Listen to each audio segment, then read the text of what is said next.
दिला याचा सातत्याने दाखला सुनील तटकरे यांच्याकडनं दिला जातो, तो का देतात? मग आम्ही केलेली चूक आहे. एक तर जी व्यक्ती ना ज्यांनी सगळ्यात या देशातला सगळ्यात मोठा निर्णय हा पार्लमेंटमध्ये होणार. माझ्यासाठी पार्लमेंट ह्या सगळ्यात मोठं मंदिर आहे न्यायाचं. माझ्यासाठी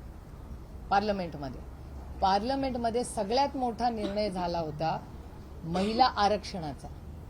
ज्या व्यक्तीने एवढं मोठं विधेयक पास होतं, या राज्यातल्या देशातल्या प्रत्येक महिलेला न्याय मिळणार होता लोकसभा आणि विधानसभेमध्ये, त्या मतदानाच्या ऐवजी एका उद्योगपतीच्या घरी जाणं त्यांनी प्रिफर केलं. असल्या व्यक्तीबद्दल मी बोलणार नाही. ज्या व्यक्तीने एवढं मोठं विधेयक पास होतं, या राज्यातल्या देशातल्या प्रत्येक महिलेला न्याय मिळणार होता लोकसभा आणि विधानसभेमध्ये, त्या मतदानाच्या ऐवजी एका उद्योगपतीच्या घरी जाणं त्यांनी प्रिफर केलं. असल्या व्यक्तीबद्दल मी बोलणार नाही.